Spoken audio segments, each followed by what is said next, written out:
Welcome to our podcast. I don't think we have a name of it yet, but welcome. We're still trying to figure all this out. So hopefully we don't run you away, during the first episode, So we're making podcasts great again, right? So I think that's what there you go. So I am joined by Justin Tiede and Mr. Aaron Krahling, and I am Billy Rabbitt. Today we're going to talk about deep secrets. Yeah, let's do it. Let's do it. So I'm not really sure what we're going to talk about today, but we'll figure it out, right? That's kind of what us real estate agents do. Yeah, always figuring out the seemingly impossible. Absolutely. Smoke and mirrors. We figure it out. That's what we do. So, I guess I'll just kind of start asking a bunch of questions and you guys can answer. Yeah, let's go. And then, the beautiful thing about this, we'll just edit out whatever you guys say that's inappropriate for air. Right. Something that might get us canceled. Certainly don't need that. We're thank you to our sponsors. We don't have any yet, but if you want to sponsor us, podcast@gmail.com is where you can send. We also do children's birthday parties. Aaron dresses up like a clown and plays the guitar. Well, we do need to get a sound bit of that. So Aaron has created a Southside song. Yeah.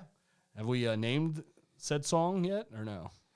Not yet. I've got a few ideas. Okay. Are we going to coin it as the Southside jingle? I think that's a good idea. Yeah. The Southside jingle. It'd be perfect for Christmas time too. Coming soon. Yeah. Jingle. The Southside jingle. We should do some of those mailers that you can put sound in. That's and perfect. just send it out with. That's perfect. That's a great way of not getting business. You'll remember it. I was thinking one of those LED billboards. Oh, that's perfect. Yeah. Put a QR code there and they could just scan it or whatever and just start playing the jingle. Yeah, I mean, you're reading my mind. Yeah, I think we should do it. Yeah, it's only $5,600 a month. Oh, that's It's kind of a steal. 6 month minimum. to live in your head forever. That's what we're going to do. We're going to play the Southside jingle. Yeah, you got those songs that are in your head from a kid that you saw on TV. We're going to be that. Yeah, like the Easter Motors, like your job's your credit. Like, I mean, that's perfect. Yeah. There you go. Your job's your credit. Come buy a house. Right? Yeah. I think it will work out perfectly. We need to find Shout out to Neil Tipton. We can get anyone approved. Yeah, our lender partners. 400 credit score, no problem. We got a solution for you. Get your proof. Maybe not for a house, but for something. Yeah, like a car at Easter Motors. Shout out to Easter Motors. I don't even know if they still exist, do they? Yeah, of course. Oh, do they? You don't go out of business with a jingle like that. That's true. That's true. But probably giving cars to people that can't pay their payments probably isn't a good business model. But hey, whatever works. Or you just get the car back and you sell it again, and you sell it again. There's some truth to that. I used to work with a company or whatever, and they would have stock numbers of all the cars, and like there was some cars that were up to like G and H and I, and so every time that it got repoed for them to resell it again, they just added a letter to the back of it. Oh, so wow. it was like 5302A, and that means that it was repoed once. 5302B was repoed twice, and so there was some that like literally like they would repo it and then they would resell it to the person. Yeah. So maybe we can start doing that with houses. Yeah. Probably not a very lucrative business model to get into. So, Been foreclosed on 6 times. it didn't happen very well for 2008. Right. Us real estate agents, we still think about 2008. We talk about it. It was when the meteor came from the sky, killed all the dinosaurs. I remember it. I think I started first grade. Yeah. Hey now. Aaron and I are just a little older. Remember Mom and Dad talking about it in the kitchen? Yeah. Remember, son. Well, so, I mean, I guess, so what's going on in real estate, I guess? I guess we should talk about a little bit what's going on. Yeah, so, this market's really interesting right now. Yeah, that's an understatement for sure. Yeah, so to me, what I've seen lately is it seems like, these entry level homes, let's say 300,000 and under, are really, really competitive because you've got a lot of people trying to get into this price range and not much inventory. Yeah. And then these houses that are in the 5, 6, 700,000 range, some of them go for asking, but it seems like there's a lot less competition and the sellers it's more of a buyer's market on that. So it's like a split right now. So it seems, the lower price of the house, it's more of a seller's market, and then the higher range is more of a buyer's market. Yeah, I certainly think affordability plays probably into everything. I mean, I don't know. I've seen a bunch of memes or agents, posting or whatever. So, sellers still think it's, 2021, 2020 or whatever, things are going over asking pricing, and buyers are thinking that it's 2008, So, I mean, it's kind of a weird mix of, I guess, expectations, right? So, one of the things that, I'm talk about quite a bit or whatever is just that, when the market was crazy, we were talking about it all the time. You know what I mean? Like anybody that was inside the industry, whether it was a real estate agent or a lender or whoever, you were, it was in your face all the time. And then all of a sudden that kind of slowed down. People left the industry, and then we stopped talking about it. So people have no idea really what's going on. And I think that's probably the hardest thing right now is just managing expectations, because there's really no rhyme or reason to any of it. Some houses are going under contract very quickly, like you said. And there's some that are, you can't even give away, and so it's crazy to see how drastically it shifted so quickly. And then, of course, we saw interest rates go down to, 3-year lows for about 2 days. And then, the government decided it was going to shut down. So, Right. So it's like, oh, yeah, we finally got some optimism in the marketplace. And then all of a sudden it was like, nah, we'll just shut down the government, especially for us or whatever in DC. I mean, that's like the, one of the largest, or the largest employment, mechanisms here. And so it's like, oh yeah, let's just shut down and create chaos for everybody. And so it's wild. So I know you just got one under contract there, Mr. Tiede. So how was that experience? Yeah, no, it was a good experience overall. So, just going through the processes of getting everything done and making sure I'm doing my due diligence. Yeah, there you go. So, that's a real estate agent word right there. Yeah. We made you a realtor Right, yet, yeah. So no, it's, lots of learning, and it's been fun so far. No, it's every transaction's a little unique. So there's we're always doing our due diligence. Now we just need to get past inspection. So the dreadful inspection. So I mean, market's crazy, there's no rhyme or reason for any of that. Nobody knows what's going on. Nobody knows, if they should be making a decision of buying, selling. Nobody knows. And I think that's kind of where the market is, unfortunately. I mean, it's just crazy. So, I mean, if you guys were going to talk to a buyer that was really thinking about wanting to purchase right now, what would you tell them? I'm going to go back to what I was talking about before. I think that really depends on what price point they're looking at. I think there's a very different conversation you're having with someone who's looking for that $280,000 house versus $500,000 house. Sure. So on the lower end, I think it's like, let's put our best foot forward. Let's, give our best offer right from the get-go, because, there's a lot of people going for this. And then for the little bit more expensive higher end, I think it's like, how do we, what's the savings we can acquire on this? Like, what type of offer makes sense to get the most savings? Yeah, no, for sure. I mean, I think that's, when anybody comes to us or whatever, it's kind of like we I guess as real estate agents, we live in like this weird kind of hybrid role, right? So we're the experts, but we're also facilitators or, counselors or consultants or whatever. And so it's like, people always are asking, what should be the right price or what's my right offer, right? They're always coming to us, what things do I need to ask for during a home inspection? And, honestly, it comes down to what level of tolerance or what are you willing to bear? I mean, that's really what it comes down to. And so, I mean, it's, I think it's so difficult because we talk about things in like these like very like high level, these, I don't know, we kind of like this pie in the sky talk of like most of the stuff when you're buying a house. But in reality, I think it's important to just break it down to understand like, what are you comfortable paying? I mean, ultimately, no matter what the price of the house is, I think it just depends on what you're willing to pay. And so, I mean, what have you budgeted a month and, what are you willing to go up to? Or, how bad do you want the house? I mean, that's the biggest thing too. I mean, for a while, it was very easy for somebody to get in and out of a house same year, 12 months, and they could buy and sell a house. Those days are gone right now. I mean, you can't do that. I mean, it's very, very, very difficult unless you're finding something off market or something that needs a whole bunch of attention or whatever, or you're just extremely patient and you're willing to just throw out offers to see what happens. You've got to make a good decision, and it comes down to what your decision is. So, was that just because of fast appreciation, or what was the reason behind being able to get in and out in like a year time frame? Yeah, I mean, if you look at the charts of what the median price of a house went for that, from let's say middle of 2020, summer of 2020 to end of 2021. I mean, it's such a drastic increase of what the appreciation of the houses. I mean, every time a house sold, it was now setting the bar for what the comparables were going to be sold for, I mean, and then it was amazing. You saw one neighbor sell, and then all of a sudden the neighbors were like, "Oh my gosh, Brenda, did you see what the Johnsons sold their house for?" And all of a sudden that set the next limit, and then they listed their house or whatever for that amount, and then they then set the bar, and then all of a sudden the Johnsons were gone, and all of a sudden now the Smiths were like, "Oh my gosh, did you see what the Johnsons sold their house for?" And so it was this wild trickle effect where almost every neighborhood you were setting the next, max, or you were setting the record of whatever that neighborhood sold. So I mean, it was definitely wild. I mean, I don't know, and I think it was also too was a weird time where we were all stuck in a house, and everybody wanted to buy a house, and everybody wanted to move, and interest rates were super low, so you gave all the power to the buyers.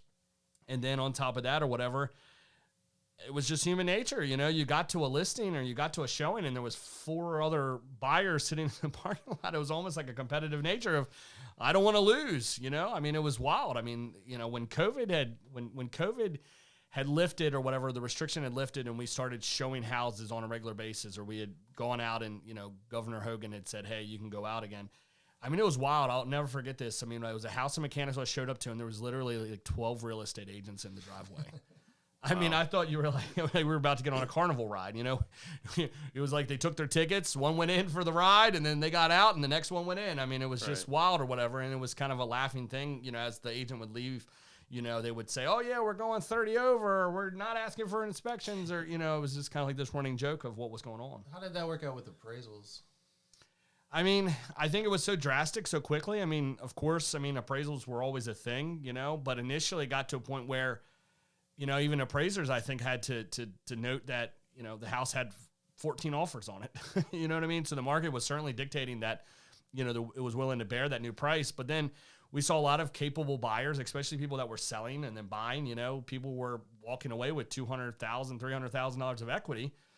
They could go over and do an escalation or do something over, the amount or whatever and waive an appraisal or go over an appraised value. I mean, so that was a very common thing, especially when you got into like the middle to high-end houses. I mean, it wasn't anything for somebody to say, "Yeah, I'm willing to go $25,000, $50,000 over an appraised value." So, I mean, it was wild. And then now all of a sudden that house, even though it went over appraised value, that's now the newest comp. I mean, so now all the other houses that follow behind it, they don't have to do that. You know what I mean? Right. So they use not only comps, but the amount of offers that are coming in at a price helps with the appraisal? I mean, not necessarily, but I think that appraisers were kind of, just real talk here. Appraisers were very conscious of it, that they knew that if it did not appraise, that they were going to have multiple upset real estate agents at them, right? They were going to have upset buyers, they were going to be contested, whatever it may be.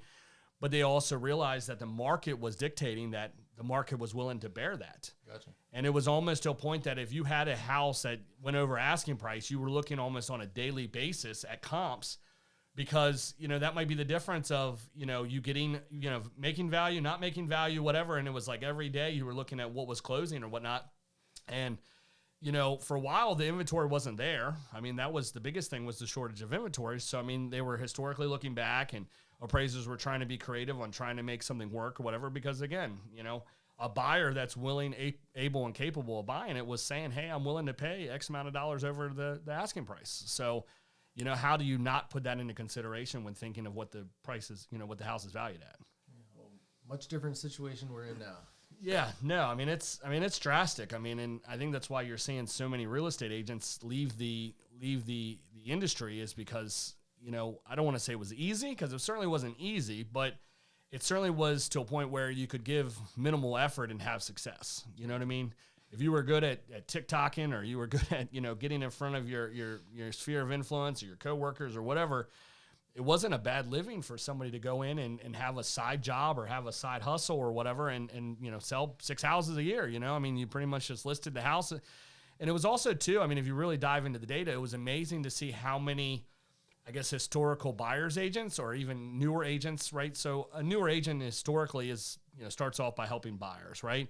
And eventually every real estate agent has aspirations of becoming this mega listing agent. And so it was amazing to look at like, hey, I just got licensed and I've had 3 listings and only 1 buyer. The ratio had shifted drastically. And so I think you'd have to really, it was simple. You listed the house, the market told you what it was worth, you know what I mean? So, it was either worth asking price or over asking price. It was to a point where a house would sit for a few weeks and you'd have agents show the property and they were like scared to death, or they were not willing to even put in an offer that was lower than asking price. That just wasn't a thing. It was like, agents were like, oh, I'm not going to put in an offer, or, oh, you can't put an offer lower, less than asking price.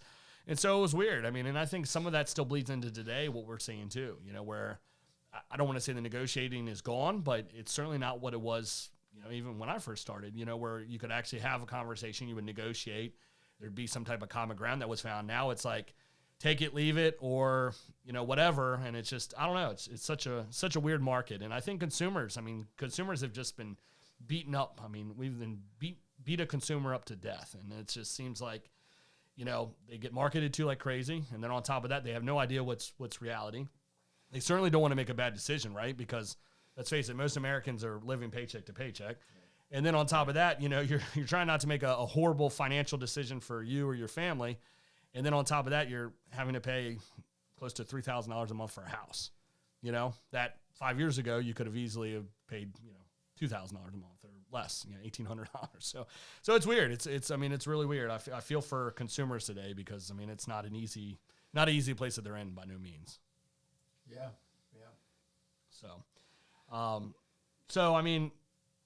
You guys are fairly new real estate agents or whatever. I don't want to talk about all the good old days, Right. Well, back in 2020, Yeah.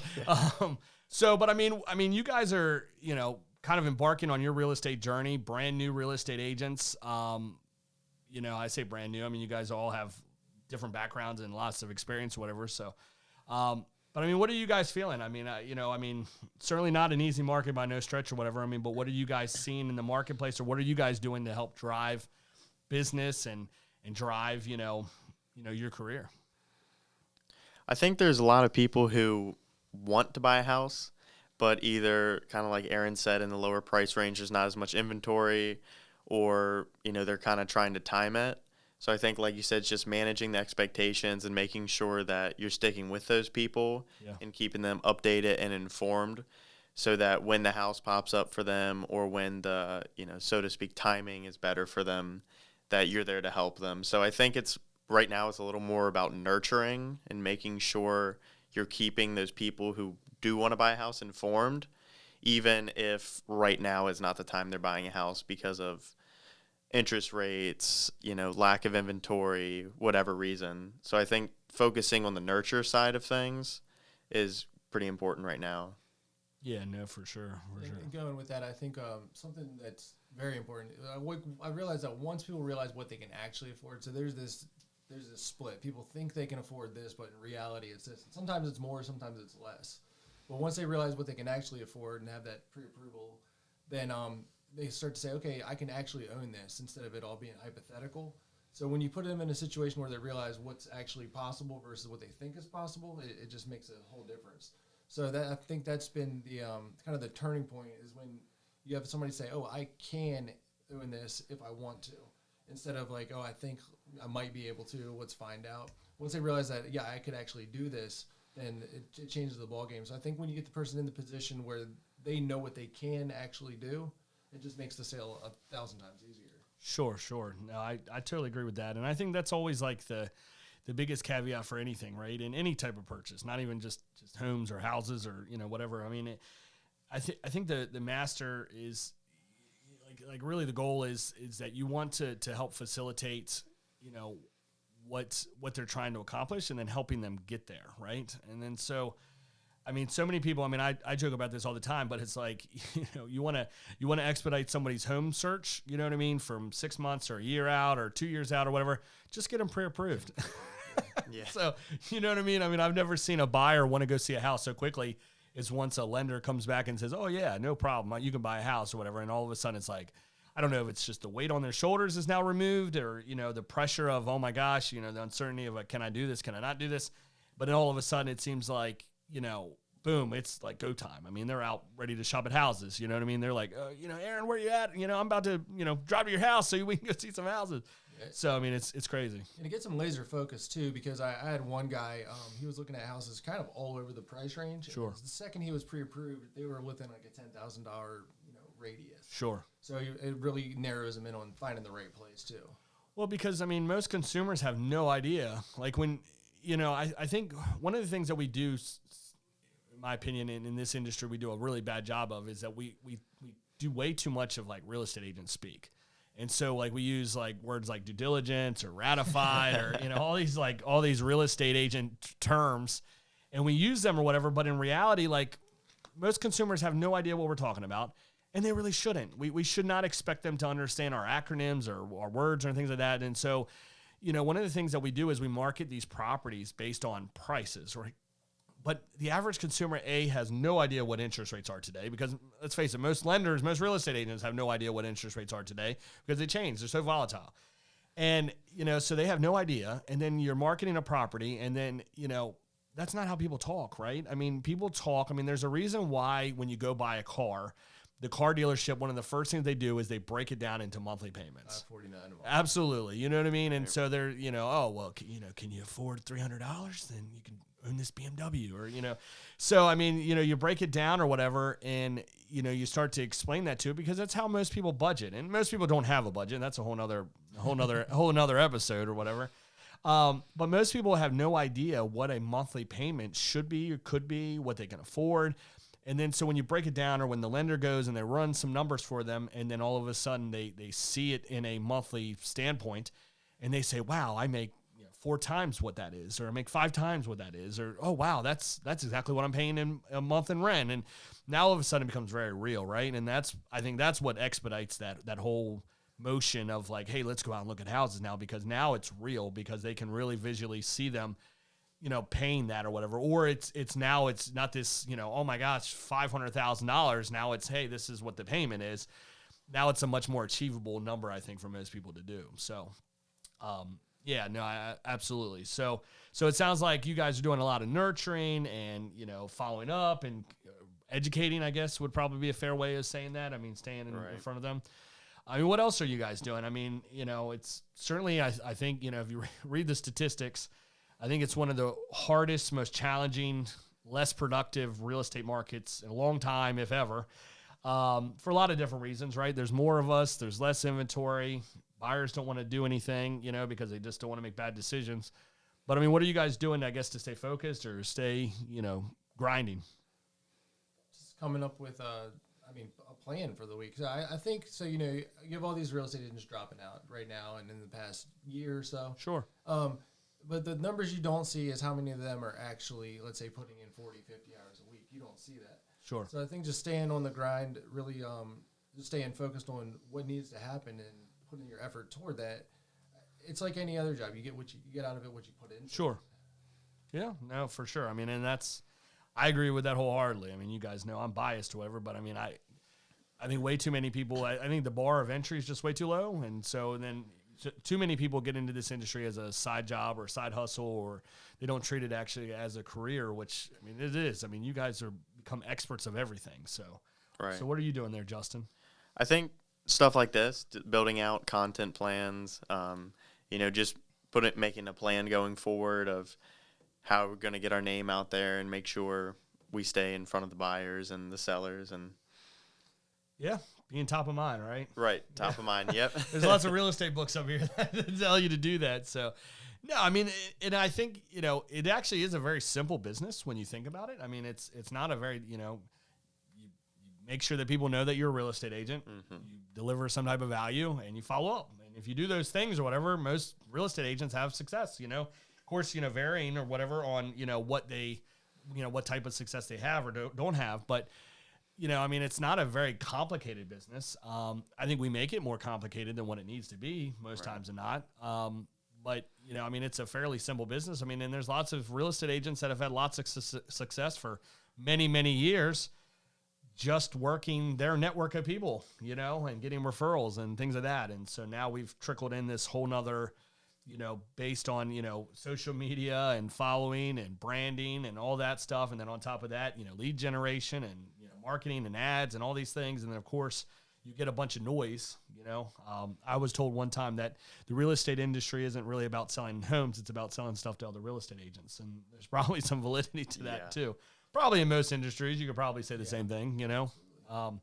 But yeah, I mean, there's a lot of noise, and to stay focused is super important or whatever. And yeah, building out content like this. And so I think the whole goal of us doing this or whatever, or I guess creating this platform, and hopefully we stay consistent there, fellas. So that's going to be the biggest thing. So hold us accountable, right?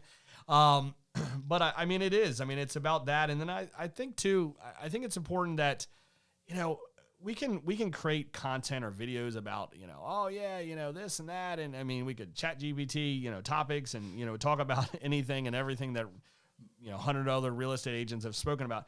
But I think it's important. I think the winners in this, and when I say winners, I'm not even just talking about real estate agents. I'm talking about consumers, buyers, sellers, you know, investors, whoever, anybody that has aspirations of, you know, buying or owning real estate at some point in time in their lives. I think they've got to understand, and they've got to be willing to really have like a different thought process or have a tougher conversation around it, because, you know, very rarely does anybody come to me and just hands me the keys to their home buying journey, right? Or, you know, I go on a listing appointment and they just say, hey, Billy, I don't care what you got to do, just do it. No, like most people want to have say in this process, right? I mean, they really do. I mean, as much as, yeah, I hired this person because they're a top performing agent, or they've got a proven track record, or, you know, they just sold my neighbor's house for way more than it ever should have because my house is way better than Barbara's house. You know, how come Barbara got this for her house? You know, I've been in her house, you know, we've all heard that. But I think it's important to like think of this like a little differently. And I think those are ultimately going to be the winners in all of this, whether it's people that are like us that are servicing this space or people that are just in this space because they're trying to make good financial decisions. I think it's going to be about having a different viewpoint and a different perspective on that. And I'm hoping that that's what this platform will be. I mean, I know we've got a lot of really cool vendors lined up to come talk to us and people that are in this space. And, you know, I know, you know, we've got some small businesses, you know, local business owners here, you know, in Southern Maryland that want to come chat and talk and stuff. So I'm really excited, but I think I'm more excited about just having a different conversation, or even a tough conversation, right? So, I mean, that's probably part of our industry is so difficult for people, is because it's tough to have difficult conversations. You know, by nature, we don't want to have those challenging conversations. We want everybody to be happy and friendly, and you want everybody to like you. But unfortunately, in this industry, you got to have tough skin. You got to be willing to have tough conversations and be honest and open, you know, and I think also too, you know, be willing to listen to other people's perspectives and ideas and thoughts and stuff like that, because this market is rapidly growing, and what you did yesterday is not going to be what's going to deliver success tomorrow. And I think it's important, and I'm excited for us to kind of get this platform off. And you know, if anything, it's going to allow us to vent about this crazy this crazy industry, and allow us to stay sane or whatever, so we can continue, you know, servicing our clients and serving our community. But yeah, I'm really excited, guys. So you know, I guess we need to come up with a name sooner than later. So. You know, hopefully, you know, we can get, maybe we'll post this and see if we can get some input on it. I know, leave your names in the comments section below. Yeah. Well, you know, the young guy over here, the guy that was in kindergarten, I guess, in 2008, he's already chat GPT'd a bunch of ideas. So, you know, I'm sure we'll have to go through those too. But no, I mean, it just kind of speaks to, you know, I mean, we got our first lead the other day, and it came through ChatGPT. Yeah, I saw that, yeah. And so, like, you know, they found us through a search. So, I mean, it just shows you if you're not up and you don't really understand that. And again, you know, by the time you start talking about it, you're already too late, right? I think you had said it, Justin, you know, people want to time the market. If you time the market and you're making your decisions based solely on that, you've already lost, because the market's already changed by the time that you timed it. Right. So, but yeah, I'm excited. So I don't know if you guys have any parting words to go on this. So what you got, man? Look forward to, keep making podcasts. We got a nice setup, so now we have to use it. So, Billy's holding us accountable to use all this Right, fancy stuff yeah. that we have absolutely no idea how to use. And I'm definitely looking forward to this. Should be a lot of fun. Share our journeys getting started. We've kind of got a good little group here. Billy's been doing this for a very long time. I've been doing Makes you this sound old. for a few months. I have a little background that kind of relates to this. And I'm a little bit older. And then Justin, we got the young guy here who's just getting started also. So I think we've got a really good group. There you go. So, no, I'm excited, guys. So I'm really super excited. And, make sure you stay tuned on this. I'm sure we're going to, spam you with a bunch of sponsored ads to try to get this going. So, but no, I'm excited, and I'm excited to get back. And again, I think it's important for us to have a platform where we can have different conversations, difficult conversations, get different perspectives and things like that. Because, when you think about real estate, you think about the industry, you think about, all the different people involved. I mean, it is a very diverse, different market. And so, so many people use it, this platform or this industry for different reasons. And so I'm excited for us to have these conversations. Yeah, let's do it. Sounds good. Looking forward to it. Well, thank you everybody for tuning in, and we will have another episode here very soon. Thanks. Thanks, guys. See ya.